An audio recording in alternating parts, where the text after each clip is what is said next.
السلام علیکم ورحمۃ اللہ وبرکاتہ۔ اعوذ باللہ من الشیطان الرجیم، بسم اللہ الرحمن الرحیم۔ الحمد للہ والصلاة والسلام علی رسول اللہ وآلہ آل اللہ، واللعنۃ الدائمۃ علی اعدائہم اعداء اللہ من یوم عداوتہم الی یوم لقاء اللہ، اما بعد، فقال امیر المؤمنین علیہ الصلاۃ والسلام: نوم علی یقین خیر من صلاۃ فی شک۔ درود پڑھیے محمد و آل محمد۔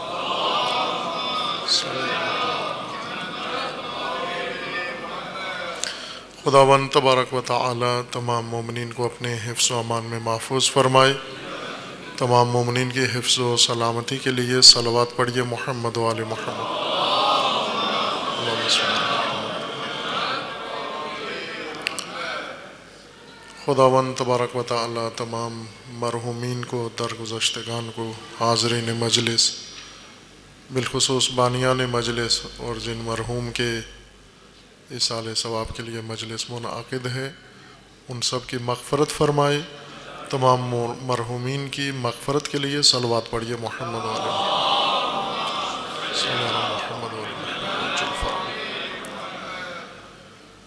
امیر المومنین علیہ الصلاۃ والسلام کا قول نورانی و فرمان گرامی نہج البلاغہ سے حکمت 97 آپ کی خدمت میں سرنامہ کلام قرار دیا ہے، جس میں حضرت کا ارشاد ہے: نوم علی یقین خیر من صلاۃ فی شک۔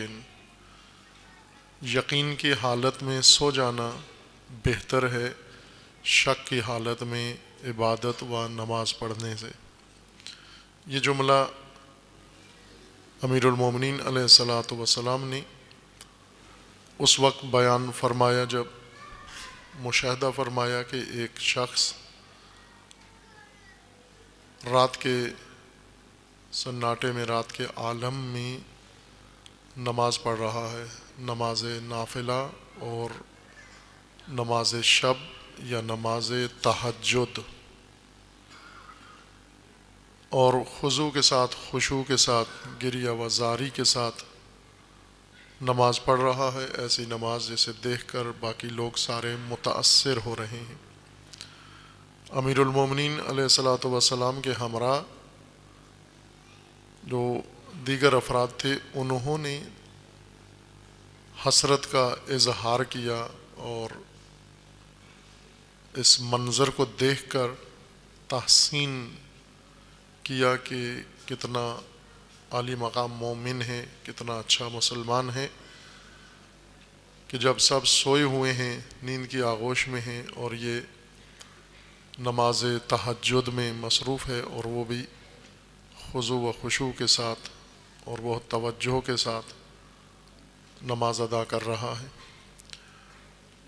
امیر علیہ الصلاۃ والسلام نے ان لوگوں کا یہ اظہار سنا اور تحسین انگیز ان کے تأثرات مشاہدہ فرمائے، اور اس وقت اس شخص کی نماز کو دیکھ کر، نماز تہجد کو اور اس کی حالت ظاہریہ کو دیکھ کر یہ جملہ بیان فرمایا: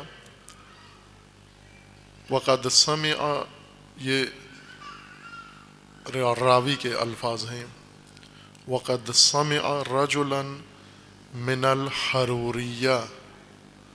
حروریہ خوارج کو کہتے ہیں، گروہ خوارج جو ایک گروہ کے طور پر تاریخ میں پیدا ہوئے، متعارف ہوئے، مشہور ہوئے اور سرکوب ہوئے، اور خصوصاً چونکہ ان کی پیدائش ہی امیر المومنین علیہ الصلاۃ والسلام کے زمانے میں تھی، ایک بڑا فتنہ بنے، اور اس فتنہ کو امیر المومنین نے سرکوب کیا، اور اس کے اثرات رہے دیر تک، اور آج بھی موجود ہیں اس فتنہ کے اثرات، فتنہ خارجیت کے۔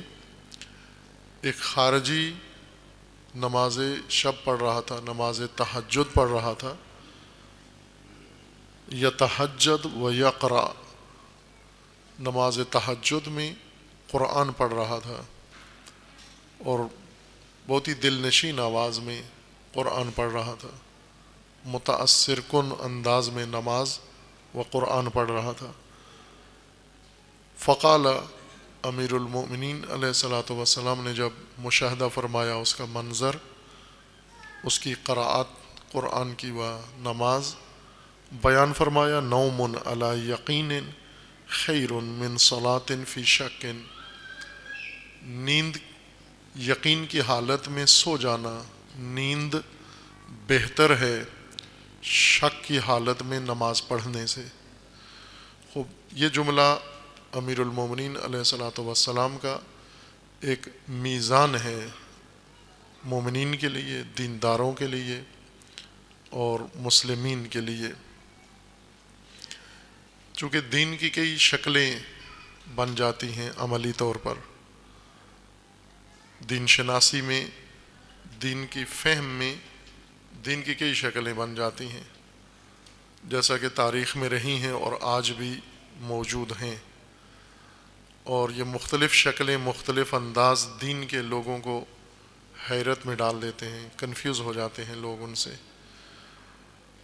اور ان میں سے بعض شکلیں دین کی ایسی ہیں جو ظاہراً متاثر کرتی ہیں، ہر دیکھنے والے کو، مشاہدہ کرنے والے کو متاثر کرتی ہیں، ان کا ظاہر بہت خوبصورت اور حسین ہوتا ہے، اور عام لوگ اس دینداری کو دیکھ کر متاثر ہو کر یا وہی انداز اپنا لیتے ہیں، یا کم از کم اس گروہ سے متاثر ہوتے ہیں جس گروہ سے اس طرح کا دینی عمل مشاہدہ کرتے ہیں۔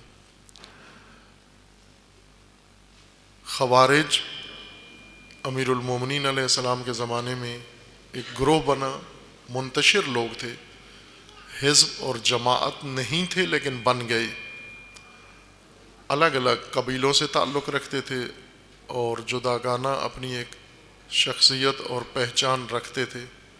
بعض ان میں سے معروف مشہور لوگ تھے، بعض غیر مشہور معمولی لوگ تھے، لیکن ایک چیز نے ان کو حزب بنا دیا، گروہ بنا دیا، جماعت بنا دیا۔ ان سب کے اندر جو مشترک صفت تھی وہ یہ کہ سب کے سب دیندار تھے، مذہبی تھے، اور مذہبی تعلیمات کے اوپر سختی کے ساتھ کاربند تھے، اہل عبادت، اہل ریاضت، اہل قراءت، اہل جہاد، یہ ان کی خصوصیات تھیں، اور ہمیشہ میدانوں میں، ہر میدان میں حاضر رہنا اور میدانوں میں اپنا حق ادا کرنا۔ امیر المومنین کے ساتھ بھی رہے ایک مدت تک، جب امیر المومنین نے حکومت کی زمام سنبھالی تو یہ امیر المومنین کے ساتھی بنے، جنگ صفین تک امیر المومنین کے ہمراہ رہے، اور جنگ صفین میں الگ ایک جماعت و حزب کی شکل اختیار کی، اور ایک انشعابی عمل کے ذریعے سے امیر المومنین سے جدا ہو گئے، بلکہ امیر المومنین کے مخالف ہو گئے، بلکہ امیر المومنین کے دشمن ہو گئے، بلکہ امیر المومنین کے قاتل قرار پائے۔ اس گروہ کی جو نمایاں پہچان تھی وہ یہ تھی کہ یہ دین میں ایک خاص انداز سے پہچانے جاتے تھے، تقدس کے عنوان سے، مقدسین تھے سارے،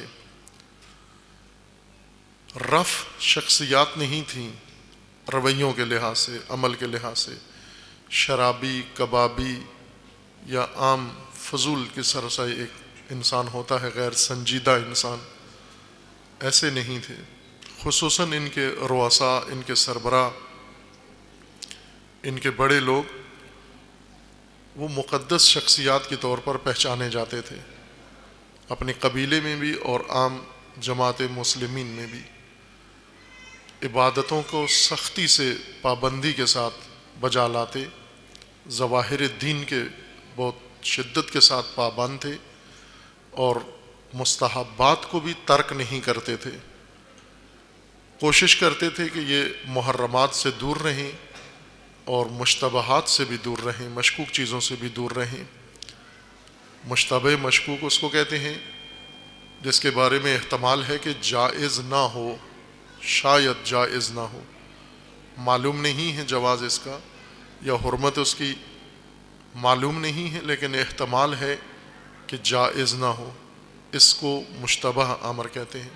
جیسے کوئی مال ہے، احتمال ہے کہ اس طرح سے مال کمانا جائز نہ ہو، اس طرح سے کسب و کار جائز نہ ہو، اس طرح سے درآمد جائز نہ ہو، احتمال ہے۔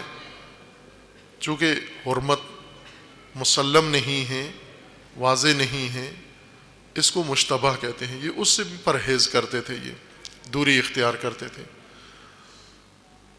اس طرح کا ایک طبقہ موجود تھا عام مسلمانوں میں۔ جنگ صفین میں جو ماجرا پیش آیا امیر المومنین علیہ السلام کا شامیوں کے ساتھ، جنگ طولانی ہوئی، اور اس طولانی جنگ میں شامی حکومت نے جہاں پر اپنے جنگجو میدان میں اتارے ہوئے تھے، وہاں پر اپنے جاسوس بھی میدان میں اتارے ہوئے تھے۔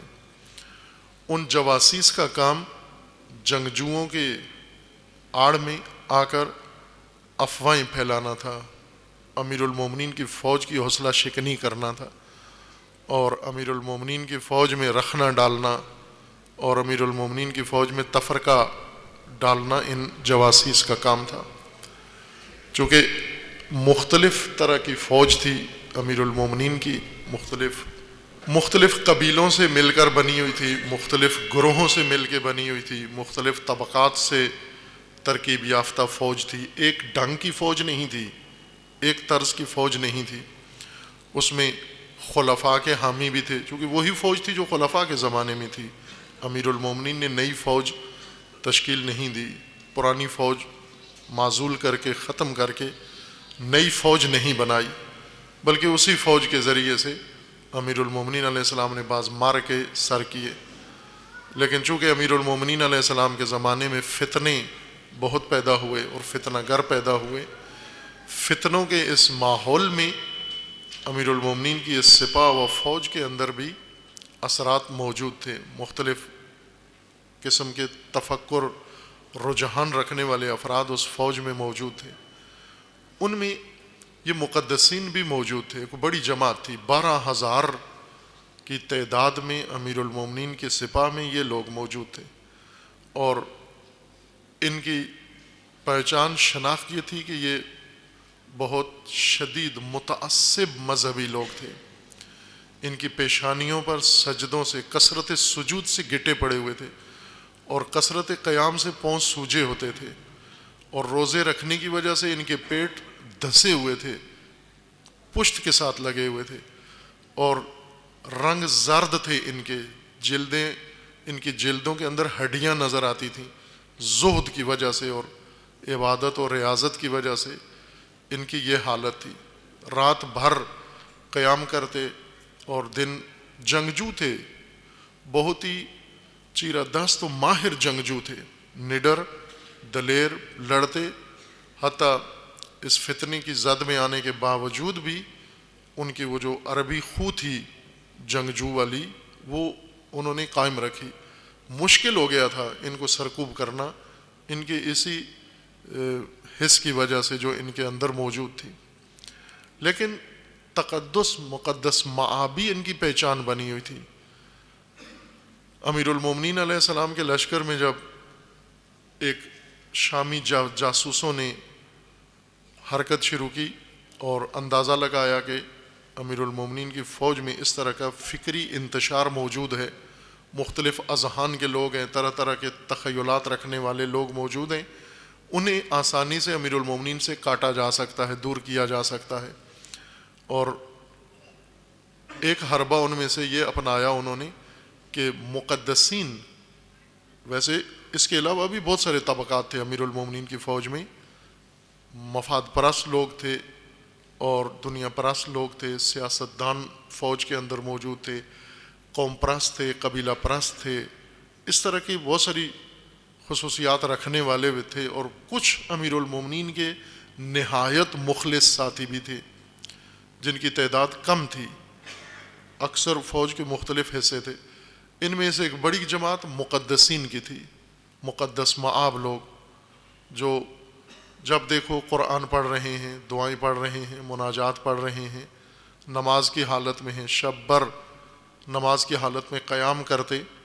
اور یہ منظر امیر المومنین علیہ السلام نے خود دیکھا کوفہ کے اندر گزرتے ہوئے کہ ایک شخص انہی میں سے پڑھ رہا ہے نماز اور قرات کر رہا ہے اور رو رہا ہے، اور بعض روایات میں اس کی آیت بھی لکھی ہوئی ہے کہ جو پڑھ رہا تھا امن هو قانت آناء اللیل، یہ آیہ کریمہ پڑھ رہا تھا یہ شب میں۔ اس روایت میں نہیں ہے لیکن دیگر روایات میں اس کی قرأت کا وہ مقروء آیت بھی موجود تھی کہ کیا پڑھ کیا رہا تھا یہ شخص۔ ان پر شامی فوج کا حربہ بہت کامیاب ہوا۔ ان کے سیاسی مشاور نے حاکم کو مشورہ دیا کہ آپ قرآن کو بیچ میں لے آئیں کہ ہمارے کوفہ اور شام کے درمیان قرآن حاکمیت کرے گا، قرآن حاکم بنے گا، قرآن فیصل و فیصلہ کرنے والا بنے گا۔ اور قرآن کے اوراق جن تختیوں پر یا جلدوں پر قرآن لکھا ہوا تھا وہ نیزوں کے اوپر اٹھا کے میدان میں لے آئے اور نعرہ لگایا کہ ہم قرآن کے فیصلے کو مانتے ہیں، قرآن کی حکمیت کو تسلیم کرتے ہیں۔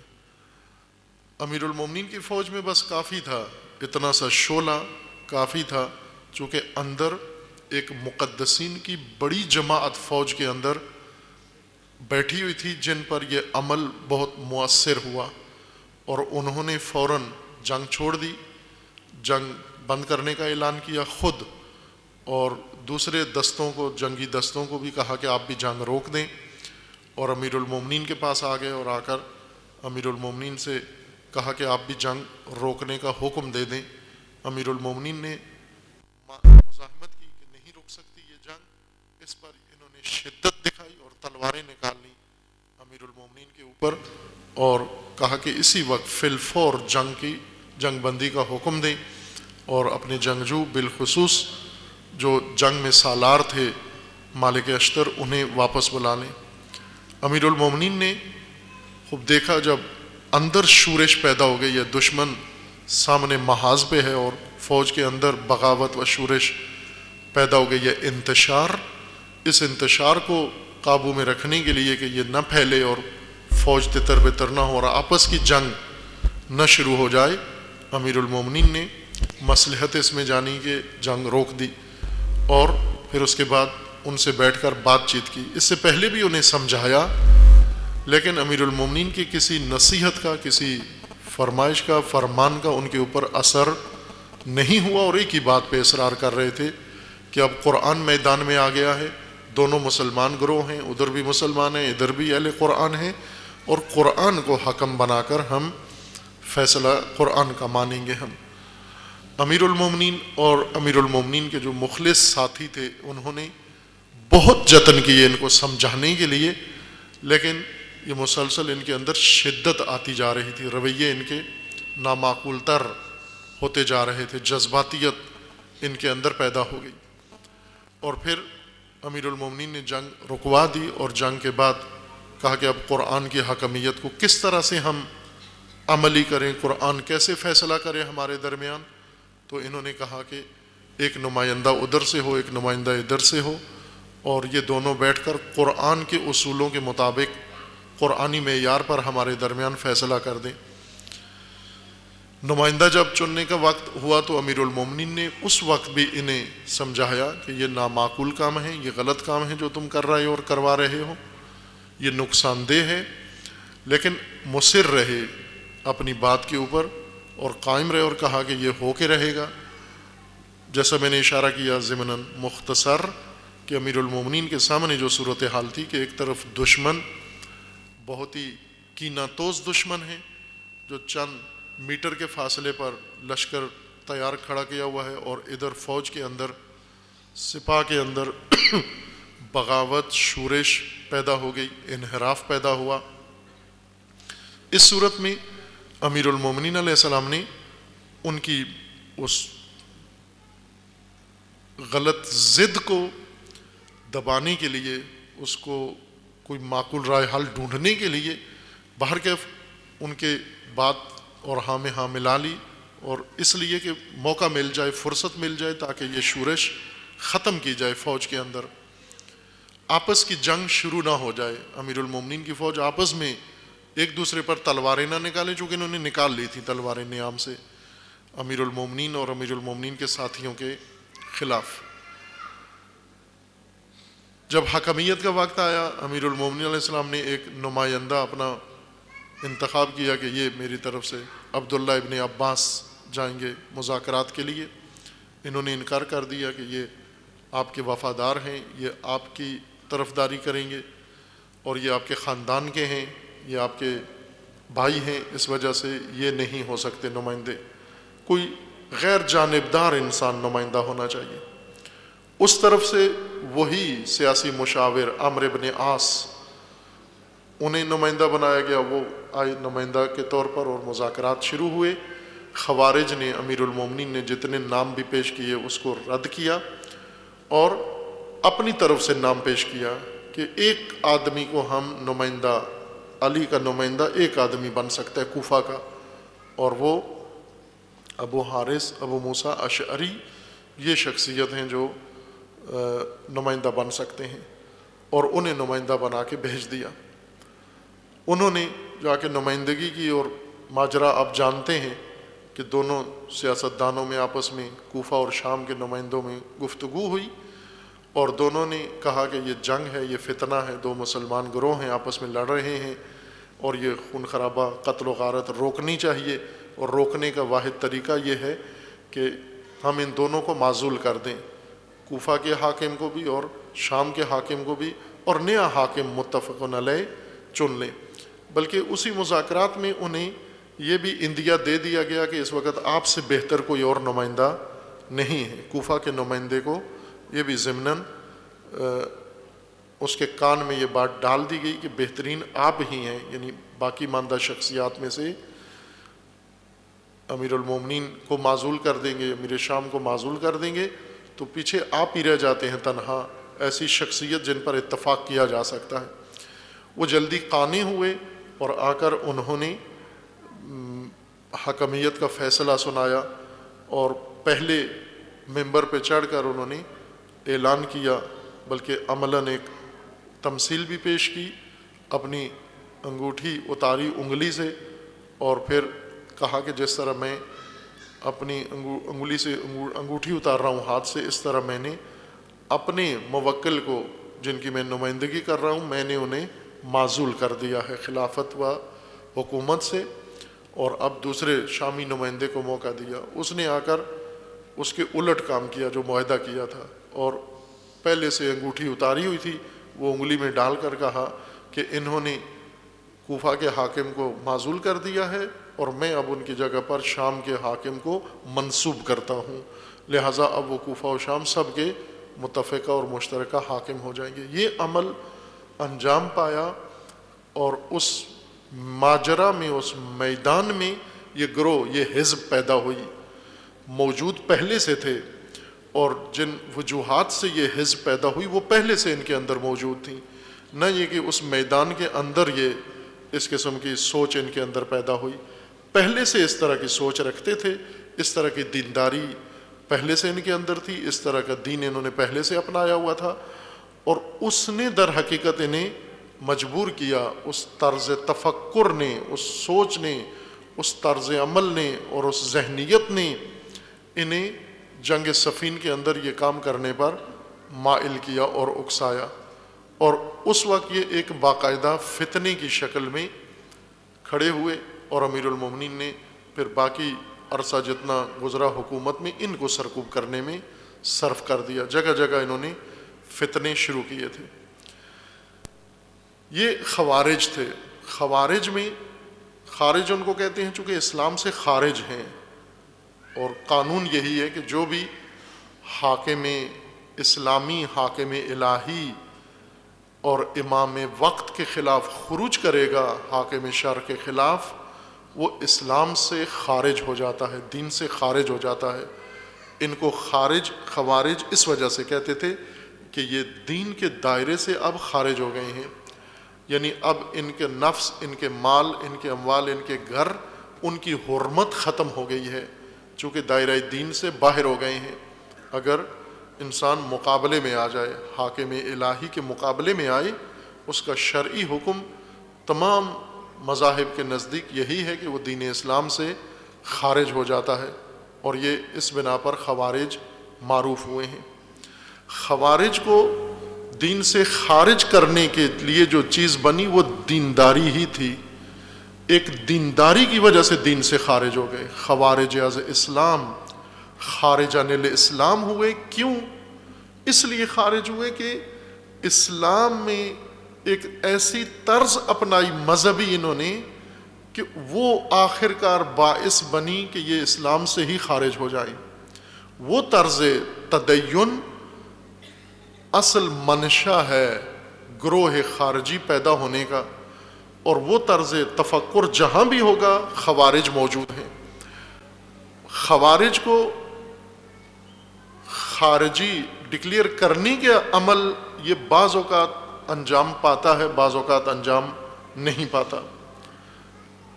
مثلا ایک دفعہ یہ عمل انجام پایا کہ یہ خارج ہوئے اسلام سے، اور انہیں باقاعدہ طور پر قبول بھی کیا گیا، اعلان بھی ہوا کہ یہ اسلام سے خارج ہیں یہ لوگ۔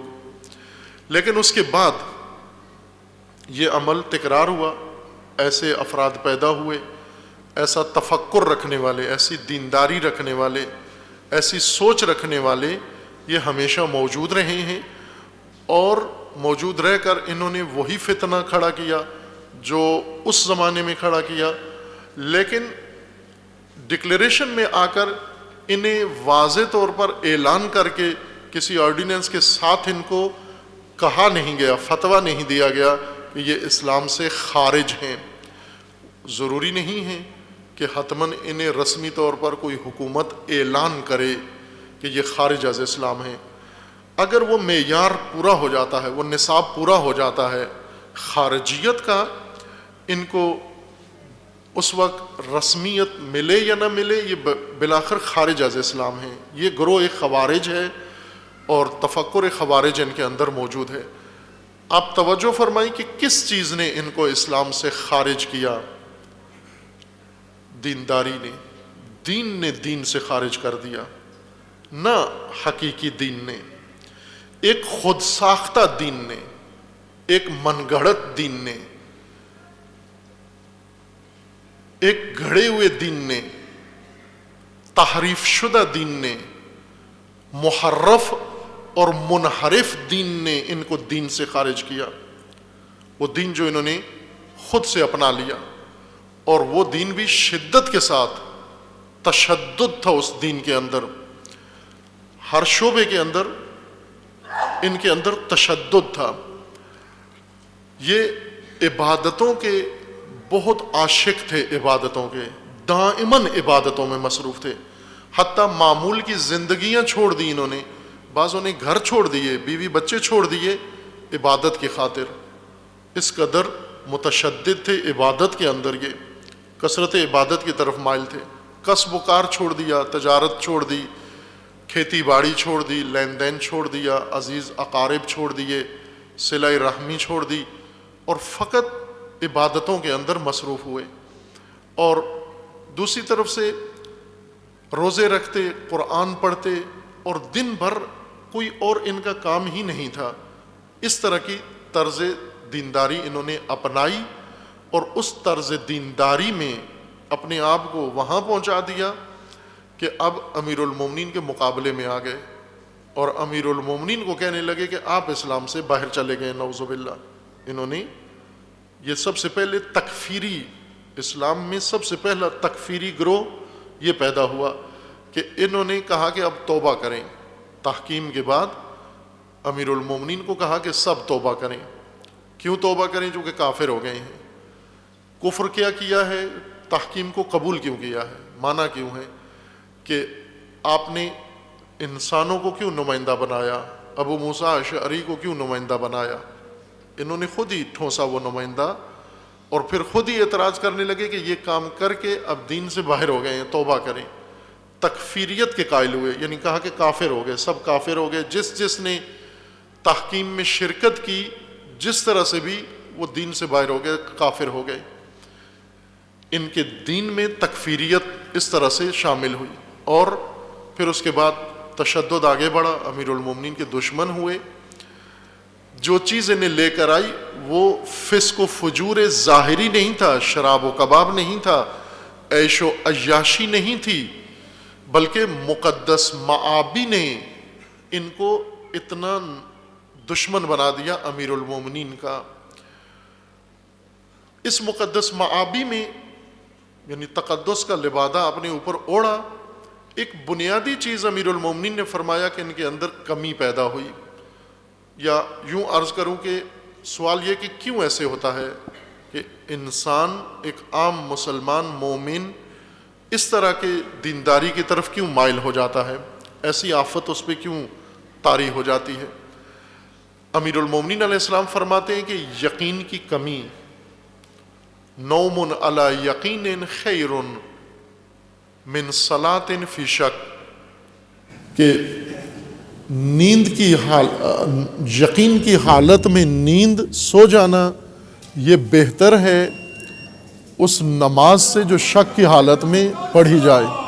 جب اس خارجی کو دیکھا پڑھتے ہوئے، نماز تہجد پڑھتے ہوئے اور قرآن پڑھتے ہوئے اور روتے ہوئے، تو حضرت نے فرمایا کہ یہ نماز اور یہ قرآن یہ بیکار ہے، یہ بے اثر ہے۔ امیر المومنین علیہ السلام نے فرمایا، یہ قول امیر المومنین کا میں دوبارہ حوالہ دے کر پڑھ دیتا ہوں، حکمت نمبر 97 نہج البلاغہ، ترجمہ حضرت علامہ مفتی جعفر حسین علی اللہ مقامہ الشریف، اس ترتیب کے مطابق حکمت نمبر 97 وقد سمع رجلا من الحروریہ، امیر المومنین علیہ السلام نے حروریہ میں سے، خوارج میں سے ایک شخص کو سنا، دیکھا، یتہجد و یقرأ، تہجد پڑھ رہا تھا اور قرأت قرآن کر رہا تھا، نماز اور قرآن پڑھ رہا تھا۔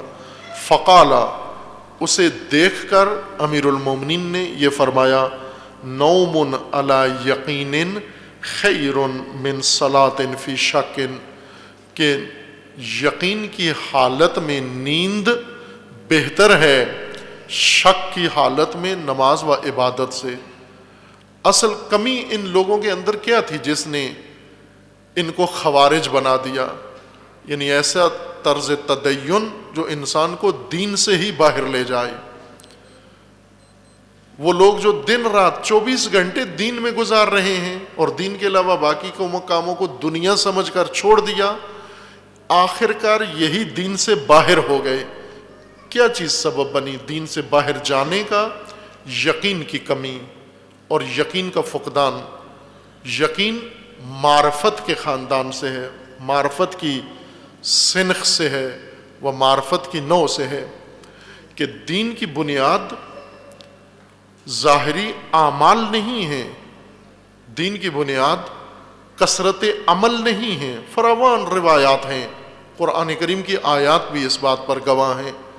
ائمہ اطہار علیہ السلام نے خصوصیت کے ساتھ ان معیاروں کو ذکر فرمایا ہے کہ دین ظواہر کا نام نہیں ہے، ظاہری عمل کثرت سجود اور کثرت صوم و کثرت قرآن و کثرت تلاوت کا نام دین نہیں ہے۔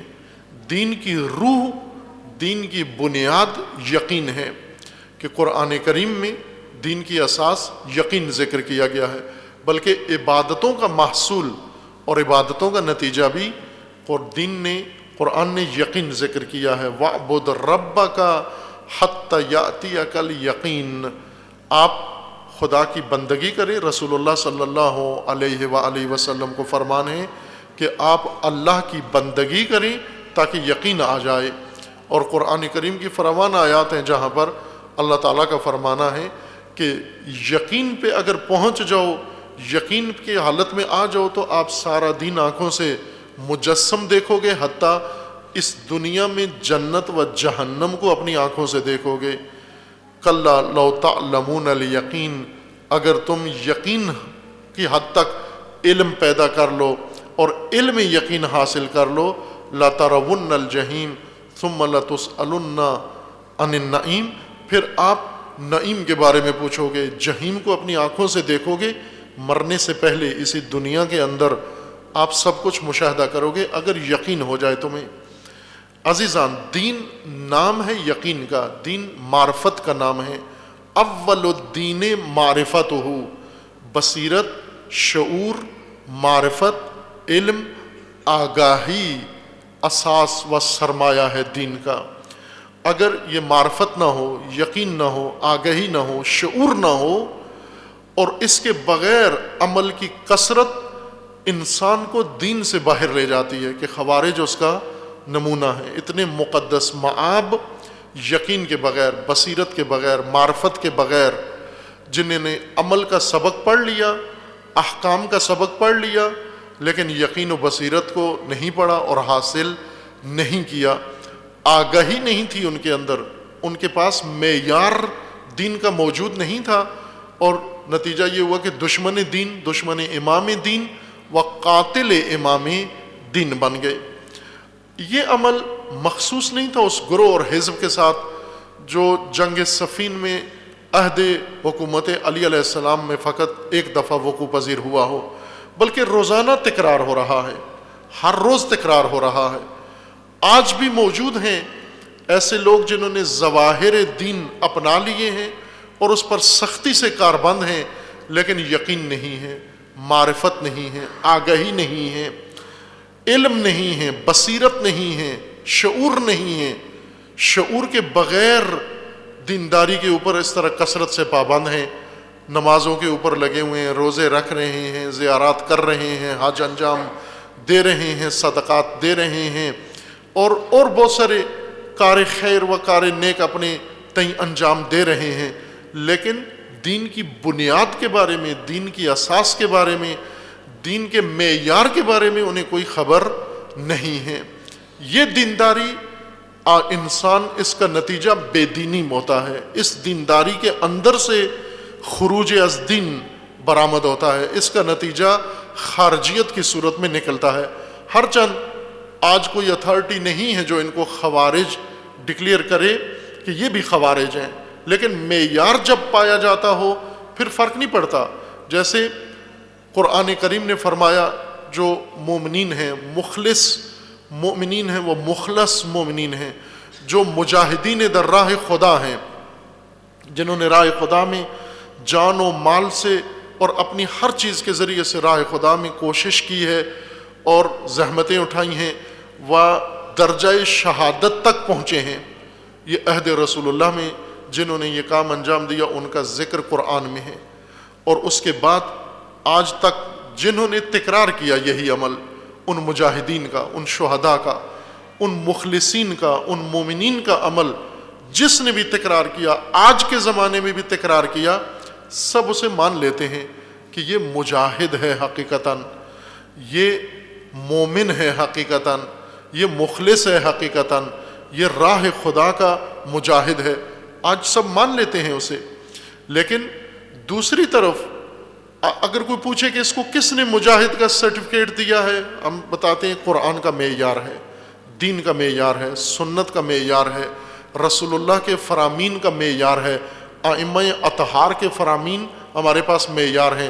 اس معیار اور ترازو پہ یہ مجاہد در راہ خدا ہے، یہ مومن در راہ خدا ہے، یہ مخلص ہے، یہ ان شہدائے عالی قدر میں سے ہے کہ بلا شک شہدائے صدر اسلام کے ساتھ معشور ہے، چونکہ معیار اس کے اندر پایا جاتا ہے۔ اسی طرح اگر قرآن کریم نے ذکر کیا ہے ایسے افراد کا، اور روایات میں اور امیر المومنین کے کلام میں ہے کہ وہ گروہ جو یقین کے بغیر دیندار ہے، جو یقین و معرفت و شعور کے بغیر دیندار ہے، یہ دینداری اسے ایک دن دشمن دین بنا دے گی، غیر محسوس طور پر بنا دے گی، اور یہ وہ دینداری ہے جس کی ہدایت، یہ وہ دینداری ہے جو انسان کو بے دین بناتی ہے، جس کی ہدایت ناممکن ہے۔ ایسے بے دینوں کو سمجھانا محال ہے۔ امیر المومنین نے کتنے جتن کیے ان کو سمجھانے، ان مقدس معابوں کو سمجھانے کے لیے، جن میں شعور نہیں ہے، یقین نہیں ہے، بصیرت نہیں ہے، لیکن عمل اپنا لیا، اعمال سیکھ لیے اور اعمال کے اوپر سختی سے کاربند ہیں، اور بغیر یقین و شعور کے دین سے نکل گئے ہیں۔ امیر المومنین نے خود بھی سمجھایا اور اپنی سپاہ میں موجود عبداللہ ابن عباس جیسی شخصیات و خطباء و فصحاء کو ان کی رہنمائی کے لیے بھیجا، لیکن انہوں نے کسی کی نہیں سنی، اور آخرکار امیر المومنین کے مقابلے میں جنگ کی، اور اتنی دلیری سے جنگ کی انہوں نے کہ سب مارے گئے، جنگ میدان چھوڑ کے بھاگے نہیں، کٹ مرے سارے۔ اس حد تک راسخ تھے اپنی جہالت کے اندر، اس بے بصیرتی اور بے یقینی کی وجہ سے، کہ دشمن دین بنے، اور دشمن دین بن کر ضد نہیں چھوڑی اور سمجھے نہیں۔ کوئی کلام امیر المومنین کا ان کے اوپر اثر نہیں کرتا تھا، جو کچھ امیر المومنین سمجھاتے یہ رد کر دیتے، سننے کے لیے تیار نہیں تھے۔ امیر المومنین علیہ السلام نے یہ ترازو بیان کر دیا ہے، میزان مقرر کر دیا ہے۔ نوم علی یقین، اگر ایک انسان یقین رکھتا ہو، بصیرت رکھتا ہو، آگاہی رکھتا ہو، معیار سمجھتا ہو، اور کثرت عمل بے شک نہ کرتا ہو، زیادہ واجبات پہ ہی اگر اکتفا کر لیتا ہے، واجبات اپنے پورے کر لیتا ہے، لیکن ہے بابصیرت انسان، یہ بہتر ہے ان نوافل پڑھنے والوں سے، ان تہجد پڑھنے والوں سے، ان تسبیحات پڑھنے والوں سے، ان مستحبات انجام دینے والوں سے، ان کار خیر و نیک و حسنات انجام دینے والوں سے، جو سب کچھ کرتے ہیں لیکن ان کے اندر بصیرت و آگاہی نہیں ہے۔ امیر المومنین اظہار لا تعلقی کر رہے ہیں، براءت کا اعلان کر رہے ہیں ایسی عبادت و ایسی بندگی سے جس کے اندر یقین نہ ہو، جس کے اندر بصیرت نہ ہو، جس کے اندر شعور موجود نہ ہو۔ اگر شعور نہ ہو، بصیرت نہ ہو، انسان ہرگز دین کی راہ کو قائم رکھ ہی نہیں سکتا۔ عزیزان، ہر دور میں یہ کام تکرار ہوا ہے، ایسے مقدسین ہر زمانے میں رہے ہیں، بے بصیرت اور بے یقین اور بے شعور، جنہوں نے عبادتوں پہ اور کار خیر پہ زور رکھا ہے، لیکن دین کے معیاروں کو چونکہ یقین نہیں تھا ترک رکھا، متروک رکھا ہے۔ اس کی بہت بڑی مثال کہ بے یقینی کا دین، یقین کے بغیر دین، صرف تخمینے کا دین، اندازوں کا دین، گمان کا دین، شک کا دین لے کر چلنے والے، اس کی واضح مثال ہر دور میں تکرار ہوئی ہے۔ یوں نہیں کہ فقط امیر المومنین کے مقابلے میں یہ بے یقین مومن اور بے یقین مسلمان تھے، بلکہ امیر المومنین کے بعد ہر امام کے زمانے میں امام کے حالات، ائمہ کے حالات اور امامت کی مہجوریت یہ بتاتی ہے کہ ہر دور میں یہی ماجرا تکرار ہوتا رہا۔ لوگ موجود تھے، اعمال انجام دینے والے موجود تھے، نیک لوگ موجود تھے، بدکار نہیں تھے، رف لوگ نہیں تھے، چور ڈکیت نہیں تھے، ایسے اچکے نہیں تھے، وہ لوگ شرابی کبابی نہیں تھے، لیکن یقین بھی نہیں تھا ان کو۔ اس لیے ائمہ کے ہوتے ہوئے، ائمہ اطہار کے ہوتے ہوئے، ہر امام نے میں اپنا عہد بسر کیا ہے۔ اب یہ اتنی کثرت جمعیت کہاں تھی؟ یہ کیا کر رہے تھے؟ ان میں سب سے بڑی خرابی ایک یہ تھی کہ ان کے اندر یقین نہیں تھا۔ یہ برے لوگ نہیں تھے، معاشرے کے جرائم پیشہ لوگ نہیں تھے، اچھے لوگ تھے۔ شہید مطہری رضوان اللہ تعالی علیہ فرماتے ہیں کہ عموماً تاریخ میں اور تاریخ کا تجزیہ کرنے والے ایک غلطی یہ کر جاتے ہیں کہ ہمیشہ ان جرائم پیشہ افراد کی گردن میں سب کچھ ڈال دیتے ہیں کہ تمام خرابی کا سبب یہ ہیں اور امت کی پسماندگی کا عامل یہ ہیں، ان کی وجہ سے یہ سب کچھ امت میں فساد برپا ہوا ہے۔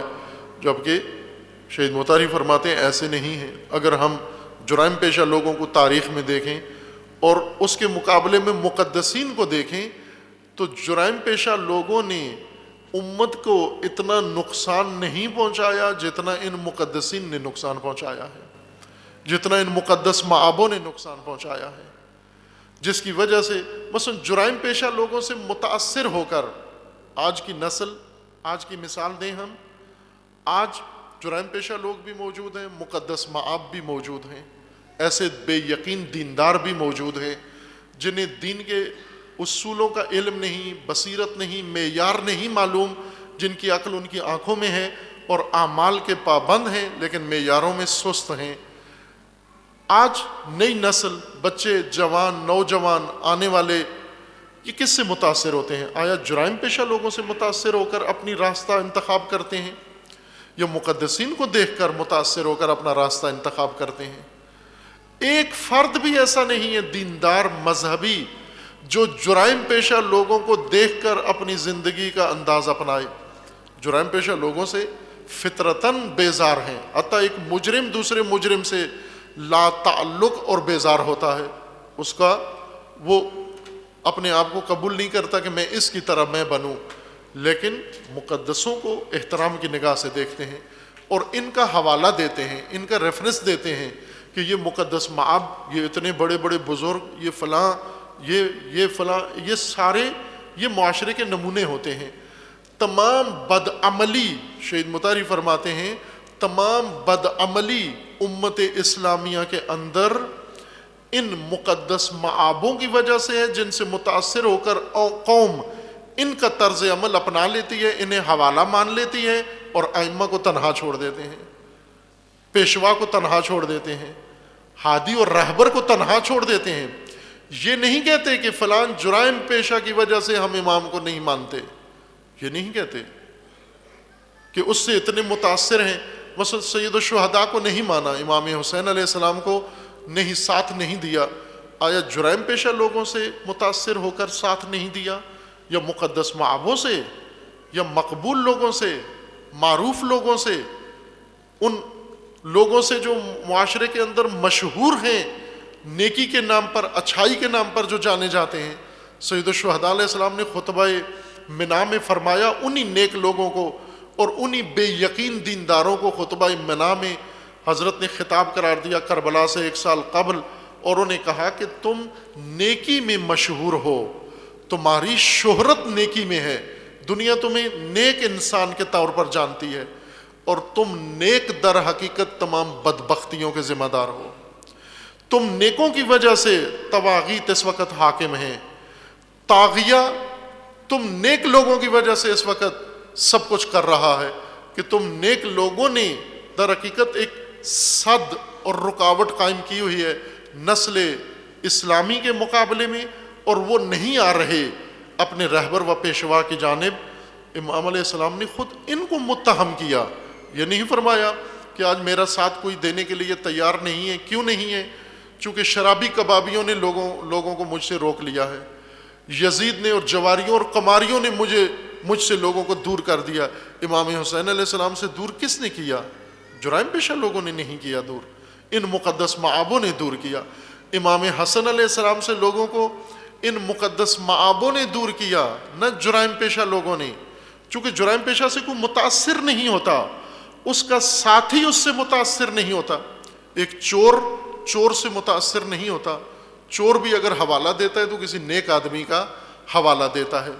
یہ نیک طبقہ اگر بے بصیرت ہو، یہ نیک لوگ اگر بے شعور ہوں، یہ نیک لوگ اگر بے یقین ہوں، امیر المومنین فرماتے ہیں یہ دین سے خارج ہو سکتے ہیں، چونکہ بے شعور ہیں، یہ نیکی سمیت دین سے باہر نکل جائیں گے۔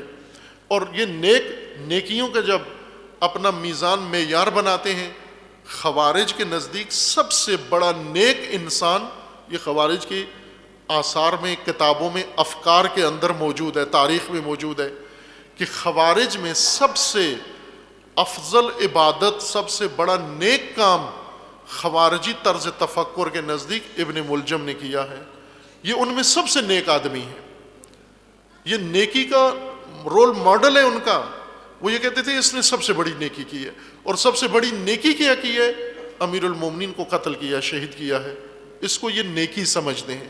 توجہ فرمائیں آپ کہ جب نیک بے یقین ہوں، جب نیک بے شعور ہوں، جب نیک بے بصیرت ہو جائیں تو وہاں ان کی نیکی یہ بن جاتی ہے کہ سب سے بڑی نیکی امام وقت کو قتل کرنا ہے. سب سے بڑی نیکی یہ ہے. آج یہ بے شعور موجود ہیں، آج موجود ہیں. عزیزان من، آپ کو ایک بڑا گروہ تکفیری، یہ وہی خوارج ہیں، تکفیری جو اس وقت موجود ہیں، خوارج ہیں بلا شک و شبہ، اور نیک کام کر رہے ہیں. سب سے بڑی نیکی کیا ہے؟ سب سے بڑی نیکی یہی ہے کہ یہ جتنے پیروان امیر المومنین ہیں ان کو قتل کریں. سب سے بڑی نیکی ان کی یہی ہے. یہود مارنا نیکی نہیں ہے، جرائم پیشہ لوگوں کو مارنا نیکی نہیں ہے، اور لوگوں کے اوپر ظلم کرنے والوں کو مارنا نیکی نہیں ہے، فاسق و فاجر کو مارنا نیکی نہیں ہے، بلکہ ایک مومن کو، مسلمان کو، پیروئے اہل البیت کو مارنا نیکی ہے. یہ خوارج ہیں. یہ اب اسی طرح اب خوارج کی درجے ہیں، کیٹیگریز ہیں. یہ وہ خوارج ہیں جو امت اسلامی میں پیدا ہوئے اور نیکی کا معیار قائم کر کے اور اس نیکی پر سختی سے پابند ہیں. آپ ان کے حلیے دیکھیں، نیک لوگوں والے بنائے ہوئے ہیں، اور نیکی کا پرچار کر کے اور نیکی کی طرف ترغیب دے کے جوک در جوک لوگ ان کے اندر جا رہے ہیں. اسی طرح کچھ ایسے ہیں جو بظاہر نام نہاد پیروئے علی اپنے آپ کو سمجھتے ہیں، لیکن ہیں نیک خوارج والے نیک لوگ ہیں، کیونکہ ان کی نیکی بھی انہی خوارج کی طرح ہے. ایسے نیک لوگ موجود ہیں اس وقت، بہت نیک لوگ ہیں، اور ان نیک لوگوں سے لوگ متاثر بھی ہیں. ان نیک لوگوں کے لوگ قریب بھی جاتے ہیں، ان نیک لوگوں سے جا کر لوگ بہت سارے استفادہ کرتے ہیں، ان سے دعائیں کرواتے ہیں، ان نیک لوگوں سے جا کے دم کروا لیتے ہیں، نیک لوگوں سے اور بہت سارے استفادہ کرتے ہیں، ان کی قربت میں جاتے ہیں. یہ نیک لوگ کرتے کیا ہیں؟ ان کے سارے حملے، ان کے سارے حملوں کا رخ فقط اس وقت ایک شخصیت کے اوپر ہے، اور وہ ہے رہبر انقلاب کے اوپر، رہبر معظم کے اوپر. یہ سب سے بڑی نیکی سمجھتے ہیں. اگر نہیں پہچانتے ہیں، آپ میں سے اکثر پہچانتے ہیں. میں واضح کر کے کہہ دیتا ہوں کہ یہ MI6 کے نیک لوگ جنہیں MI6 نے میدان دیا ہوا ہے اور ان کو آگے بڑھایا ہے، مرجعیت کی حد تک ان کی تقویت کی ہے. نمونے کے طور پر شیرازی خاندان ہے. شیرازی خاندان جس میں صادق شیرازی اس وقت ان کے آیت اللہ بنے ہوئے ہیں، مرجع تقلید بنے ہوئے ہیں، اور نیکی لوگوں کو نیکی سکھا رہے ہیں، خوارج والی نیکی سکھا رہے ہیں. اس کا بھائی مجتبیٰ شیرازی لندن کے اندر ہے، جو آغائے بہجت آیت اللہ العظمیٰ بہجت قدس سرہ شریف کو نفرین کرتا ہے، نعوذ باللہ لعن طعن کرتا ہے، اور خارج از اسلام آغائے بہجت کو سمجھتا ہے. یہ ملعون جو لندن میں ان کا بھائی بیٹھا ہوا ہے. اسی طرح ایک ان کا بھائی، یہ وہ خاندان ہے جو اس وقت نیک کے طور پر مشہور ہو کے اور شیعوں کے اندر نیکی کی راہ پھیلا کے، اور سب سے بڑی نیکی یہ ہے کہ آپ شیعوں کے رہبر اور پیشوا اور مسلمین کے پیشوا کی کردار کشی کرو اور لوگوں کو ان سے دور کرو. یہ نیک لوگ ہر جگہ موجود ہیں، ان سے متاثر لوگ ہر جگہ موجود ہیں. میں ایک نمونہ بتا رہا ہوں، صرف منحصر نہیں. خوارج، پنہان خوارج، چھپے ہوئے خوارج ان کے اندر منحصر نہیں ہیں. چونکہ نیک ہیں، بظاہر شہرت نیک لوگوں کی ہے، لیکن یقین نہیں، بصیرت نہیں. اگر بولتے بھی ہیں، بیان بھی دیتے ہیں، کوئی کس کے خلاف؟ جرائم پیشہ لوگوں کے خلاف نہیں بولتے. بولیں گے بھی کسی ظالم حکمران کے خلاف نہیں بولیں گے، عادل ولی فقی کے خلاف بولیں گے. اگر بولنا بھی ہے اپنے ملک کے کسی طاغوت کے خلاف نہیں بولیں گے، بولیں گے بھی ولی فقی کے خلاف بولیں گے. یہ دینداری، یہ نیک لوگ جن کا دین مقبول ہے، لوگ ان سے متاثر ہیں. جرائم پیشہ لوگوں سے کوئی بھی متاثر نہیں ہوتا، ان سے لوگ متاثر ہوتے ہیں. یہ در حقیقت ہر دور میں یا خود امام کے مقابلے میں آ جاتے ہیں یا ایک قوم کو امام کے مقابلے میں لا کھڑا کرتے ہیں. اس لیے امیر المومنین نے فرمایا کہ ان کی نمازوں سے نیند بہتر ہے اگر انسان یقین پر ہو. شک کی حالت میں، تردید کی حالت میں، بے یقینی کی حالت میں شبہ اور گمان کی حالت میں، باطل حالت میں ذہنیت اس طرح کی مشوش ہو اور انسان نمازیں پڑھ رہا ہو، ان نمازوں سے سو جانا بہتر ہے، نیند کر لینا انسان کے لیے بہتر ہے اگر انسان یقین کے اوپر ہو۔ یقین سے مراد عزیزان حقیقت تک رسائی۔ یقین جہالت مرکب کو بھی یقین کہتے ہیں۔ اکثر ہم میں سے یقین کی حالت میں ہوتے ہیں، جب جہالت دوہری ہو جائے یقین میں بدل جاتی ہے۔ ایک یقین من گڑت یقین یا غلط یقین یا جعلی یقین، میں اس کو آج کی زبان میں کہوں چائنا کا یقین۔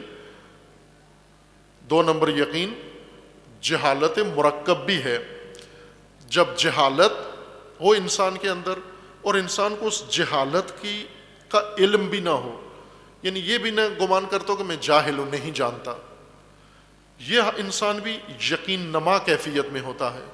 یقین نہیں ہے، یقین کے مشابہ حالت ہو جاتی ہے جب انسان جاہل مرکب ہو جاتا ہے، جانتا نہیں ہے اور نہ جاننے کو بھی نہیں جانتا، گمان کرتا ہے کہ میں جانتا ہوں اور اتنا پختہ اپنے آپ کو سمجھتا ہے میں تو سب کچھ جانتا ہوں، میں تو دوسروں سے بہتر جانتا ہوں، علماء سے بھی بہتر جانتا ہوں، میں تو ائمہ سے بھی نعوذ باللہ بہتر جانتا ہوں، میں تو فلاں سے بھی بہتر جانتا ہوں۔ یہ حالت یقین نما ہوتی ہے۔ جیسے انسان سویا ہوا ہوتا ہے، ایک انسان نے سو نہیں رہا، اونگ رہا ہوتا ہے، یہ اونگنا نوم نما حالت ہے، نوم نہیں ہے، نیند نہیں ہے، لیکن نیند کے مشابہ حالت کا نام اونگنا ہے۔ اسی طرح یقین کے مشابہ حالت ہے جہالت، مرکب جہالت۔ ایک جہالت یہ ہے کہ انسان نہیں جانتا اور اعتراف بھی رکھتا ہے کہ میں نہیں جانتا، اس سے کوئی چیز پوچھو تو کہتا ہے جی میں نہیں جانتا، سوری نہیں معلوم، مجھے نہیں معلوم۔ یہ نہیں جانتا یہ آدھا عالم ہے، روایت کے مطابق لا ادری نصف العلم، جو یہ مانتا ہے کہ میں نہیں جانتا یہ آدھا عالم ہے، آدھا علامہ ہے یہ، کیونکہ اس کو پتہ ہے کہ میں اتنی چیزیں نہیں جانتا۔ یہ علم ہے، یہ معرفت ہے کہ میں نہیں جانتا۔ لیکن جو نہیں جانتا لا ادری بھی نہیں کہتا، بلکہ دعوے دار ہے کہ میں ہر چیز جانتا ہوں، اس کے اندر ایک نشے کی سی حالت پیدا ہوتی ہے، ایک خماری حالت پیدا ہوتی ہے۔ اس کو یہ احساس ہوتا ہے میں حالت یقین پر ہوں، یہ دھوکہ ہے، یقین نہیں ہے، یقین نما حالت ہے۔ یقین سے مراد حقیقت تک انسان کی رسائی، حقیقت تک انسان کی پہنچ، حقیقت تک انسان کی دسترس، حقیقت کا مشاہدہ، ایسا یقین جو زائل نہ ہو، باطل نہ ہو، ختم نہ ہو سکے۔ جہالت یقین نما ہوتی ہے، یقین کے مشابہ ہوتی ہے، اور اکثر جو لوگ سمجھتے ہیں ہم جانتے ہیں، ہمیں پتہ ہے، جہالت کو کہہ رہے ہیں ہمیں پتہ ہے، یعنی اپنے نہ جاننے کو نہیں جانتے، اس وجہ سے یہ احساس ہوتا ہے کہ ہم جانتے ہیں۔ یقین اسے نہیں کہتے۔ قرآن کریم میں جو یقین انسان مومن کے لیے مقرر فرمایا خدا نے، اور جو بنیاد ہے دین کی، وہ آگاہی ہے، حقیقت تک پہنچنا۔ اللہ نے انسان کو یہ توفیق دی ہے، عقل دی ہے، شعور دیا ہے کہ یقین حاصل کرے۔ اگر یقین سے پہلے اکتفا کر لے، بیمار ہے یہ انسان جو یقین کے بغیر جی رہا ہے، جو یقین حاصل کیے بغیر زندگی گزار رہا ہے، یہ بیمار ہے، یہ ذہنی بیمار ہے، یہ نفسیاتی بیمار ہے، یہ ایمانی بیمار ہے۔ یقین کے بغیر کسی چیز کو مان لینا، یقین کے بغیر کسی چیز کو چھوڑ دینا۔ یقین کے لیے خدا نے طریقے مقرر فرمائے ہیں، ان طریقوں سے آپ یقین تک پہنچو۔ عقل آپ کے پاس ذریعہ ہے یقین تک پہنچنے کا۔ بھیڑ چال سے انسان یقین تک نہیں پہنچتا، دیکھا دیکھی انسان یقین تک نہیں پہنچتا۔ جدھر سب جا رہا ہے ریوڑ میں بھی ادھر ہی چلا جاؤں، اس کو نہیں کہتے یقین۔ ایک چند روز قبل ہم نے اپنے جامعہ میں طلاب کے لیے ایک مفہوم واضح کیا، میں اشارہ کر دیتا ہوں، یہاں زیادہ وقت نہیں ہے۔ قرآن کریم میں خداوند تبارک و تعالیٰ نے بہت ساری آیات میں، لگ بھگ 10 کے قریب آیات ہیں جن میں اللہ تعالیٰ نے حضرت ابراہیم خلیل علیہ الصلاۃ والسلام کو حنیف کہا ہے. حنیف. ما کان ابراہیم یہودیا ولا نصرانیا. ابراہیم یہودی نہیں ہے اور نصرانی بھی نہیں ہے. پھر کیا ہے؟ حنیفہ. حنیف ہے ابراہیم، حنیف ہے. راہ ابراہیم حنیف ہے. شخصیت حضرت ابراہیم حنیف ہے. حنیف ہم نے بہت پڑھا ہوا ہے، سنا ہوا ہے، اور ترجموں میں جا کے دیکھیں، اگر تفسیروں میں دیکھیں تو مفسرین سخت الجھ گئے ہیں حنیف کا معنی کرنے میں. حنیف عربی ہے، حنیف عبری ہے، حنیف سریانی ہے، حنیف فارسی ہے، حنیف اردو ہے، حنیف ہندی ہے. یہی پہلے نہیں معلوم کہ حنیف ہے کیا، لفظ کہاں سے آ گیا. قرآن میں اتنی کثرت سے استعمال ہوا اور یہ نہیں معلوم ہو رہا یہ ہے کس لغت کا لفظ ہے. اب جب لغت تلاش کر لی برفرض کہ یہ عربی ہے، اب اس کا معنی کیا بنتا ہے؟ کسی نے کہا حنیف اس کو کہتے ہیں جو سیدھا ہو، کسی نے کہا حنیف اس کو کہتے ہیں جو مثلا فلاں کام کرتا ہو. ایک بہت ہی واضح چیز، چونکہ قرآن کریم نے یہود و نصارہ کا جھگڑا، الجھن ذکر کی ہے. یہود و نصارہ میں نزاع تھی کہ یہود دعوے دار تھے ابراہیم یہودی ہیں اور نصارہ دعوے دار تھے کہ ابراہیم عیسائی ہیں. یہ جھگڑا تھا ان میں. قرآن کریم نے فرمایا کہ نہ یہودی ہیں نہ نصرانی ہیں بلکہ ابراہیم حنیف ہیں. یعنی جھگڑا ختم کرنے کے لیے قرآن نے فرمایا کہ نہ یہودی ہیں یا نہ نصرانی ہیں بلکہ حنیف ہیں. یعنی بات ختم ہو گئی اب. لیکن آپ ترجموں میں اور تفسیروں میں دیکھیں بات ختم نہیں ہوئی بلکہ شروع ہوئی ہے ابھی. اب یہودی اور نصرانی تو نہیں ہیں، حنیف ہیں. وہ حنیف کیا ہے یہ نہیں معلوم. حنیف کیا ہے؟ حنیف میں 100 قول نقل کر دیے. بعض مفسرین نے جو پورے کے پورے 100 قول اپنی کتاب میں نقل کر دیتے ہیں، پڑھنے والا چکرا جاتا ہے، اس کو پھر گولی کھانا پڑتی ہے سر درد کی تفسیر کا مطالعہ کرنے کے بعد، چونکہ اتنا الجھا دیا گیا ہے. حنیف جھگڑا ختم کرنے کے لیے بات کی. جھگڑا ختم ہوتا ہے فیصلہ کن لفظ سے، واضح چیز سے، بین چیز سے، روشن بات کرنے سے جھگڑا ختم ہوتا ہے.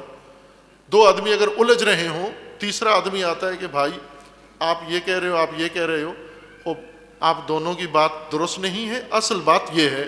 تو تیسرے کی بات جو جھگڑا ختم کرنے آیا ہے، اس کی بات بہت واضح ہونی چاہیے، روشن ہونی چاہیے، بین ہونی چاہیے، تاکہ بات ختم ہو جائے، نزاع ختم ہو جائے. ابراہیم کیا ہیں؟ قرآن کا فرمان ہے ابراہیم حنیف ہے. حنیف لغت میں، عربی زبان میں اس شخص کو کہتے ہیں، بچے کو کہتے ہیں جس کے پاؤں مڑے ہوئے ہوں، مڑے ہوئے پاؤں والا. یہ لغت کی میں بات کر رہا ہوں، ابھی قرآن کی نہیں کی. لغت میں، لغت عرب میں قرآن کے نزول سے پہلے، چونکہ عام عربی لغت میں لفظ استعمال ہوتا ہے، عام اپنے ثقافت میں، کلچر میں استعمال کرتے ہیں. پاؤں مڑا ہوا پیدائشی طور پر یا کسی حادثے کے نتیجے میں بعض اوقات پاؤں مڑ جاتا ہے اندر کی طرف، اور انسان چلتا ہے پاؤں کے کنارے کے اوپر چلتا ہے. بڑا یا بچہ ہے، کچھ لوگ ایسے، اللہ تعالیٰ شفا دے سب کو. لیکن ہوتا ہے کبھی کبھار ایسا منظر دیکھنے میں آتا ہے کہ ایک انسان ہے، اس کے پاؤں مڑے ہوئے ہیں اندر کی طرف اور پاؤں کے کناروں پہ چلتا ہے وہ. اس کو عرب حنیف کہتے ہیں. عام معمول میں لوگ پاؤں کے تلوے پہ چلتے ہیں، ایڑی رکھتے ہیں اور پاؤں کا آگے پنجہ اور پاؤں کا تلوا پورا زمین کے اوپر ٹیکتے ہیں، جوتا پہنے یا نہ پہنے، لیکن پورا تلوا زمین پہ رکھ کر چلتے ہیں. یہ عام معمول ہے. لیکن کچھ لوگ ہیں تلوا زمین پہ نہیں رکھ سکتے چونکہ پاؤں ان کا مڑا ہوا ہے. یہ خلاف معمول چلتے ہیں، عام لوگوں کی طرح نہیں چلتے. پورا پنجہ، پورا پاؤں زمین پہ ٹکتا نہیں ہے ان کا. جو دوسروں سے ہٹ کے چلتے ہیں، سب پاؤں پہ چلتے ہیں، پاؤں کے تلوے پہ چلتے ہیں، ایڑی پہ چلتے ہیں، پنجے پہ چلتے ہیں، لیکن یہ پاؤں کے کنارے پہ چلتے ہیں، یعنی دوسروں سے ہٹ کے چلتے ہیں. اسی اصطلاح کو قرآن کریم نے اخذ کیا اور ایک حقیقت، ایک حالت بیان کی اور اس کے لیے نمونہ حضرت ابراہیم علیہ السلام کو بیان فرمایا کہ ابراہیم حنیف ہیں. حنیف سے مراد یعنی ابراہیم رائج طریقے سے مڑ گئے ہیں, ہٹ گئے ہیں, اور معمول کے لوگوں کے رویوں سے ہٹ کے چلنے والے. جدھر لوگ جا رہے ہیں بھیڑ چال ادھر نہیں جا رہے. حضرت ابراہیم کے زمانے میں عام معمول دینداری, بت کدا جانا, بت پرستی کرنا, بتوں کی احترام کرنا, بتوں پہ نظر نیاز کرنا, بتوں کے اوپر چڑھاوے چڑھانا, بتوں سے دعائیں مانگنا, اور یہی سارا دینداری تھی.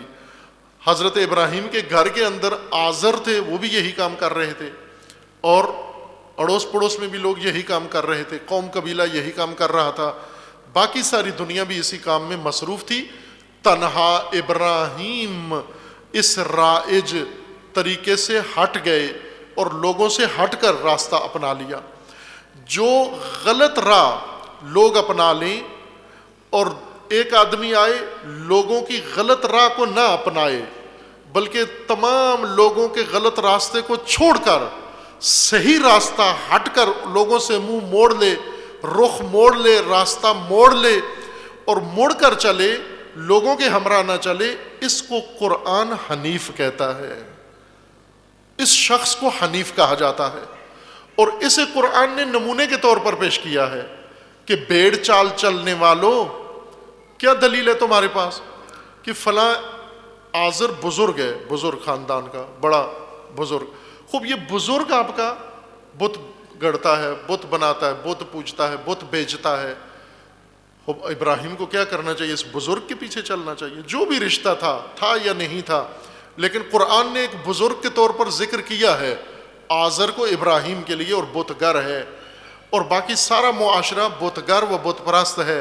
ابراہیم دیکھا دیکھی بھیڑ چال کے تحت ان بت پرستوں کے ہمراہ ایک قدم چلنے کے لیے تیار نہیں ہوئے. ایک قدم چلنے کے لیے اپنا رخ موڑ لیا. خوب سب واضح نظر آ رہا ہے کہ یہ لوگوں کی طرح نہیں چلتا, یہ شخص لوگوں کی طرح نہیں کرتا, یہ کام عام لوگوں جیسا نہیں ہے. قرآن اسی کو کہتا ہے یہی حنیف ہے.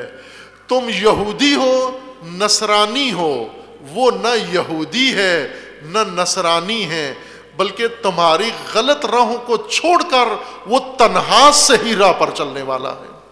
اسے قرآن حنیف کہتا ہے. حنف غلط راہوں پر چھوڑ کر, کاروان کو چھوڑ کر, قافلے کو چھوڑ کر, عام معمول کو چھوڑ کر تنہا صحیح راہ پر چل پڑنا, اس کو عربی قرآن میں حنف کہا جاتا ہے. اس کے مقابلے میں ہے جنف, حنفن جنفا. سب غلط راہ پہ جا رہے ہوں, ایک صحیح راہ پہ آ جائے, یہ حنیف ہے. اور سب صحیح راہ پہ چلے جا رہے ہوں, ایک صحیح راہ کو چھوڑ کر غلط راہ پہ چلا جائے, یہ جنیف ہے, یہ جنف ہے. کہ ساری قوم درست جا رہی ہے, یہ ایک اپنا راستہ موڑ کے کج راہ پہ چل نکلا ہے. اس کو عربی زبان میں جنف کہتے ہیں, جو حنف کی ضد ہے, حنف کے مقابل کی صفت ہے. حنیف بھیڑ چال چھوڑنے والا, معمول کی روش کو ترک کرنے والا, جیسے لوگ کرتے ہیں ایسے نہ کرنے والا. کیوں کہ غلط ہے کام, سب مل کے کریں تو بھی غلط ہے, اگر بڑے کریں آزر جیسے بزرگ کریں تو بھی غلط ہے, ان کو بھی کہے غلط. ابراہیم میں یہ جرأت تھی, آزر کو خطاب کر کے کہا تو کیا کر رہا ہے, ما ہاذہ التماثیل, یہ کیا بت ہیں جو تو گھڑتا ہے. اور پھر کہا کہ میں تجھ سے بیزار اور تیرے معبود سے بھی بیزار, وما تعبدون, جس کی تم عبادت کرتے ہو میں اس سے بھی بیزار. پھر لوگوں کو دیکھا, سارے لوگ چڑھتے سورج کے پجاری ہیں, سورج کو دیکھ کر کہا میں نہیں ہوں اس کا, کیونکہ آفل ہے, میں آفل کا پجاری نہیں ہوں. پھر چاند کو دیکھا, لوگ چاند کی پوجا کر رہے ہیں. ابراہیم نے چاند کو نگاہ کر کے دیکھا, میں نہیں مانتا اس کو, میں تمہاری طرح تمہارا ہم فکر نہیں ہوں, تمہارا ہم سفر نہیں ہوں, تمہارا ہم قدم نہیں ہوں, کیونکہ تمہاری راہ غلط ہے, تمہارا قبلہ غلط ہے, تمہاری سوچ غلط ہے, تمہارا انداز غلط ہے, اس لیے حنیف ہوں میں, تم سے ہٹ کر چلوں گا میں. لوگوں کو دیکھا ستارے پوجتے ہوئے, لوگوں کو دیکھا بت پوجتے ہوئے, لوگوں کو دیکھا نمرود پوجتے ہوئے, لوگوں کو دیکھا طاغوتیت پرستش کرتے ہوئے حنیف اس کو کہتے ہیں جب سب طاغوت پرست بن جائیں وہ اکیلا طاغوت کی راہ کو چھوڑ کر اللہ کی راہ پر چل نکلے. اس کو قرآن حنیف کہتا ہے, اس کو قرآن حنیف کہتا ہے. اور اس لیے آپ کو مکہ بلاتا ہے, اس لیے مقام ابراہیم پہ کھڑا کرتا ہے, اس لیے لازم ہے طواف کے بعد مقام ابراہیم پہ کھڑے ہو کے 2 رکعت نماز پڑھ کہ تاکہ تجھے اندازہ ہو جائے کہ تو نے واپس جا کے حنیف بننا ہے. تو نے اکیلے بھی ہوا تو صحیح سفر طے کرنا ہے, تو نے بھیڑ چال نہیں چلنی ہے, اکیلے نہیں جانا ہے, اکیلے جانا ہے بے شک اکیلا ہو جا. حنیف اکیلے صحیح راہ چلنے والا, تنہا صحیح راہ چلنے والا, تنہا خدا کی راہ پہ جانے والا, اسے قرآن نے حنیف کہا ہے. عزیزان, امیر المومنین فرما رہے ہیں کہ اگر یقین نہ ہو اور یقین کے بغیر دینداری ہو اور یہ دینداری سب اپنا لیں, تمام امت اگر ایسی دینداری اپنا لے خوارج کی طرح, بے شعور و بے بصیرت, ایسا بے شعور جس کو تشخیص ہی نہ ہو حق اور باطل کی, جس کو تشخیص ہی نہ ہو گمراہ اور ہدایت یافتہ کی, جس کو تشخیص ہی نہ ہو علی اور امیر شام کے درمیان فرق ہی نہ کر سکتا ہو, وہ دونوں کو مسلمان سمجھتا ہو, وہ دونوں کو قابل احترام سمجھتا ہو, یہ دینداری آخرکار انسان کو دین سے باہر لے جاتی ہے. یہ دینداری انسان کو دین سے خارج کر دیتی ہے. کتنے ایسے مخمور لوگ موجود ہیں جو دین سے باہر ہو گئے ہیں لیکن گمان یہ رکھتے ہیں کہ ہم تو بہت نیک لوگ ہیں. جیسے خوارج, وہ یہ گمان رکھتے تھے ہم سے بڑا نیک تو کوئی بھی نہیں ہے, چونکہ دنیا کی سب سے بڑی نیکیاں ہم نے کی ہیں. وہ اس گمان کے اندر مبتلا ہیں, لیکن قرآن فرماتے ہیں یہ دین سے باہر ہیں. امیر المومنین فرماتے ہیں کہ اگر بھیڑ چال چل کے حوالہ کیا دیتے ہیں, سب ایسے کر رہے ہیں, دوسرے بھی تو ایسے کر رہے ہیں. خوب حنیف جس کے لیے یہ حوالہ کوئی حجیت نہیں رکھتا, سب کر رہے ہیں, جانے دو, سب بت پوج رہے ہیں, پوجنے دو, سب نمرود پرست ہیں, کرنے دو ان کو, تمہارے لیے کیا حوالہ بن گیا ہے. حنیف بن کر رہو, اکیلے صحیح راہ کے اوپر چلو. آپ اگر یہ نہیں, کثرت عبادات سے مشکل حل ہونے والی نہیں ہے. نوم علی یقین, یقین کی حالت میں سو جانا بہتر ہے شک کی حالت میں کثرت صلات سے, کثرت صوم سے, کثرت عبادات و کثرت زیارات و کثرت حج و کثرت صدقات سے بہتر یقین کی حالت میں سو جانا ہے. پہلا نقطہ یقین پہ پہنچے, حقیقت تک پہنچے. حقیقت آپ کی دسترس میں قرار دی گئی ہے, حقیقت تک آپ کی پہنچ ممکن ہے. اللہ نے عقل دی ہے اور ادھر سے قرآن موجود ہے, اللہ نے عقل دی ہے, ادھر سے رسول اللہ کا فرمان موجود ہے, اللہ نے عقل دی ہے, ائمہ اطہار موجود ہیں, سیرت موجود ہے, اہل البیت علیہ السلام کی سیرت موجود ہے. اس کے ہوتے ہوئے کون کہہ سکتے ہیں ہم کنفیوز ہیں, ہمیں تو پتہ ہی نہیں ہے. یقین کیسے حاصل کریں؟ یقین کے اتنے عظیم منابع درخشان بینہ, قرآن جیسے منابع, رسول اللہ کی سنت و سیرت جیسے منابع, ائمہ اطہار کے سنت و سیرت جیسے منابع, اس سے بڑا سورج حقیقت کا کیسے طلوع ہوگا؟ اور اس کے اندر پھر ہم متحیر ہوں, اس کے اندر پھر ہم شک کی حالت میں ہوں, اور پھر اس شک میں اپنی نیکیوں پر بھروسہ کریں کہ یہ نیکیاں, کثرت نیکیاں ہمیں کہیں پہنچا دیں گی. امیر المومنین فرماتے ہیں ابدا, یقین پہ سو جاؤ تو پھر کہیں پہنچ جاؤ گے. اگر شک کی حالت میں ساری رات عبادت کرتے رہو, کوئی یقین نہیں ہے کہ تم پہنچو گے. یہ وہی نقطہ ہے جو میں بارہا عرض کرتا ہوں مومنین کی خدمت میں. عزیزان, نیکیوں سے پہلے نیکیوں کا میدان ڈھونڈو, نیکیوں سے پہلے نیکیوں کا راستہ ڈھونڈو, نیکیوں سے پہلے نیکیوں کی جہت کشف کرو, جہت میں نیکیاں کرو, راہ پر نیکیاں کرو, میدان کے اندر نیکیاں کرو, تاکہ یہ نیکیاں تمہیں کہیں پہنچائیں. اگر وہ میدان نہ ملا, وہ جہت نہ ملی, وہ رخ و راستہ نہ ملا, تو نیکیاں بھی ہمیں کہیں نہیں پہنچا سکتی, نہ ہم نیکیوں کو کہیں پہنچا سکتے ہیں. یہ ہمارے سمیت یہ نیکیاں یہیں پہ اکارت و ضائع چلی جائیں گی, جس طرح خدا نخواستہ نعوذ باللہ ہماری عمر ضائع نہ ہو جائے, اسی طرح نیکیاں بھی ضائع ہو جائیں گی. کہ قرآن نے کثرت سے اکارت امور کا ذکر, اعمال کا ذکر کیا ہے, حبط اعمال, جن لوگوں کے اعمال حبط ہو جائیں گے. یہ وہی لوگ ہیں جنہوں نے نیکیاں کی ہیں لیکن میدان نیکی کا میسر نہیں آیا۔ آج کے زمانے میں یقین زیادہ درخشان تر ہو کر طلوع ہو چکا ہے، اس زمانے سے کہیں زیادہ آج یقین کا سورج زیادہ نمایاں و زیادہ بین و زیادہ روشن ہے۔ اگر شک کی دھند ہٹ جائے، اپنے نفوس کو پاکیزہ کر کے ذہن کو عقل کو یقین کی طرف گامزن ہو، اور اس صورت میں ہے کہ خداوند تبارک و تعالیٰ کی طرف سے اخروی و دنیاوی نعمتیں اہل یقین کو نصیب ہوتی ہیں۔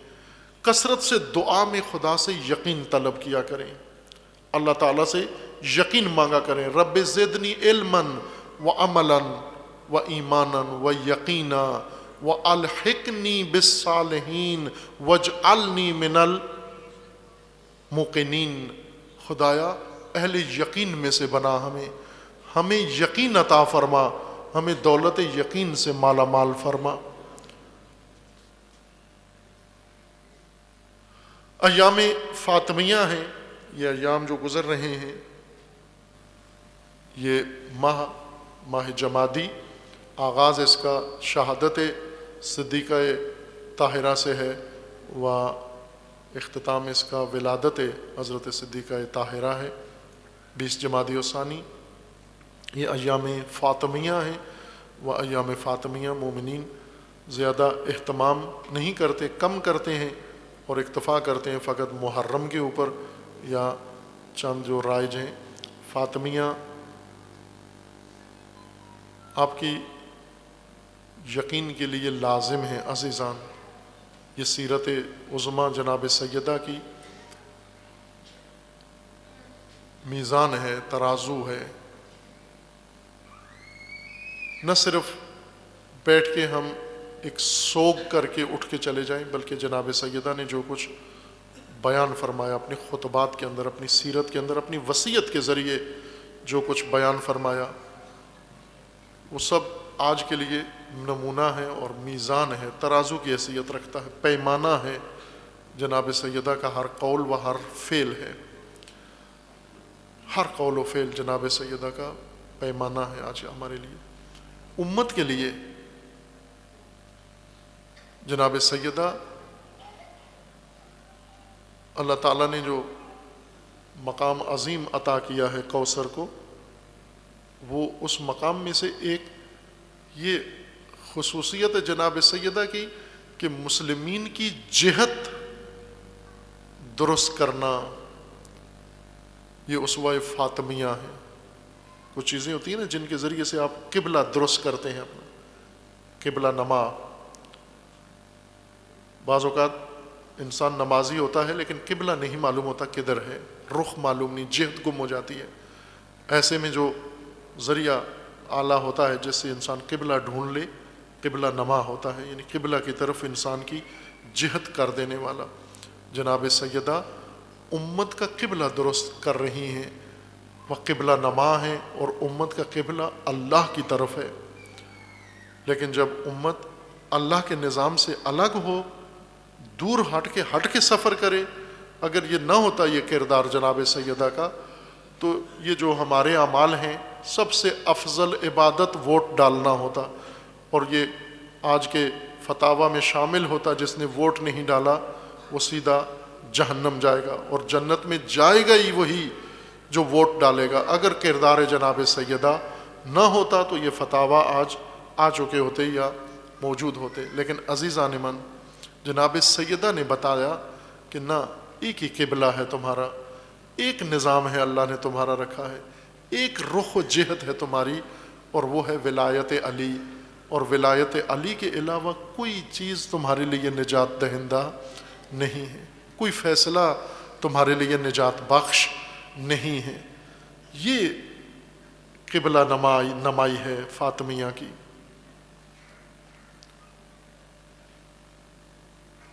تمام افراد جنہوں نے وہ جہت گم کر بیٹھے، باقی نیکیاں تو کر رہے تھے، نیکیاں تو نہیں چھوڑی تھیں انہوں نے، تلاوت نہیں چھوڑی تھی، نمازیں نہیں چھوڑی تھیں، آذانیں نہیں چھوڑی تھیں، مستحبات نہیں چھوڑے تھے، سب نیکیاں کر رہے تھے امت، ہر نیکی، لیکن جہت بدل گئی۔ جب جہت بدلی تو بی بی آئی اس جہت کو صحیح سمت میں ڈالنے کے لیے، اس خط کو سیدھا کرنے کے لیے جس پر امت کو رہنا تھا۔ لیکن ہم فاطمیہ بھی آ جاتا ہے، گزر بھی جاتا ہے، اور ذکر سیدہ بھی کر لیتے ہیں، لیکن یہ غور نہیں کرتے کہ اپنی جہت کدھر ہے۔ آیا ایک دفعہ بی بی کے عمل و کردار و سیرت کے ساتھ اپنی جہت کو رکھ کر دیکھیں کہ سوئے ولایت ہے یا نہیں ہے، سوئے ولایت ہے یا نہیں ہے۔ اگر نہیں ہے، رخ کسی اور طرف ہے، تو پھر اس بی بی سے استمداد کرو، اس بی بی سے سہارا لو، تاکہ بی بی کی سیرت سے قبلہ درست ہو جائے، ولایت کی طرف ہو جائے۔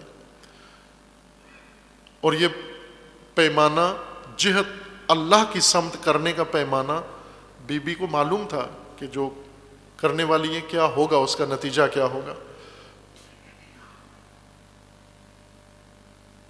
اتنی سختیاں ہوں گی، آگاہی تھی، معلوم تھا بی بی کو کہ یہ سب کچھ ہوگا، اور ہوا وہ سب کچھ، اور اس کو تاریخ کے اندر ثبت بھی کر دیا بی بی نے، اور روضہ رسول پر حاضر ہو کے فرما بھی دیا، صبت علیہ مصائب لو انہا صبت علی الایام سرن لیالیا، کہ مجھ پر اتنے مصائب ٹوٹے کہ اگر یہ روشن دنوں پر ٹوٹتے تو وہ تاریک راتوں میں بدل جاتے، اتنے مصائب میرے اوپر ٹوٹے۔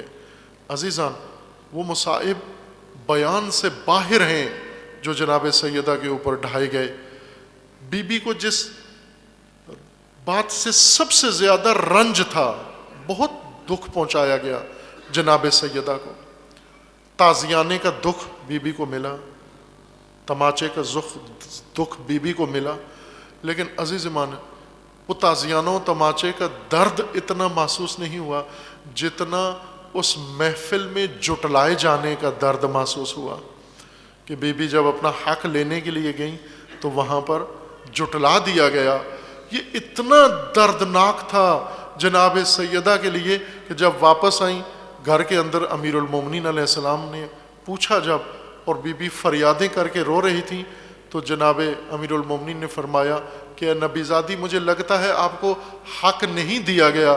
تو بی بی فرماتی ہیں کاش حق نہ دیا گیا ہوتا، مجھے جٹلایا گیا ہے، مجھ سے گواہ مانگے گئے ہیں۔ اور پھر اس کے بعد بی بی نے ایک جملہ فرمایا کہ امیر المومنین عمر بھر روتے رہے، اور وہ جملہ بی بی نے یہ فرمایا، اے علی کاش میں مر گئی ہوتی، میں زندہ نہ ہوتی، اور میں یہ دن نہ دیکھتی۔ الا لعنۃ اللہ علی الظالمین فسیعلم الذین ظلموا ای منقلب ینقلبون۔ اللہم بحق اسمک العظیم الاعظم الاعز الاجل الاکرم، یا اللہ یا اللہ یا اللہ یا اللہ یا اللہ یا اللہ یا اللہ یا اللہ یا اللہ یا اللہ۔ خدا بندہ بحق اسماء حسنائے خود، بحق اولیاء، بحق انبیاء، بحق رسول اللہ، بحق آل رسول، بحق ائمہ اطہار، بحق شہداء، بحق صدیقین، بحق صالحین، خدا بندہ ہمارے اس قلیل سے ذکر کو اپنی بارگاہ میں قبول فرما، مومنین کے اس اخلاص و خلوص کو شرف قبولیت عطا فرما۔ جو مومنین اس دنیا سے رحلت کر گئے ہیں، بالخصوص حاضرین مجلس و بانیان مجلس کے مرحومین، پروردگاروں نے جوار رحمت میں مقام عطا فرما۔ ان مرحومین کے سب کے گناہ صغیرہ و کبیرہ کو معاف فرما۔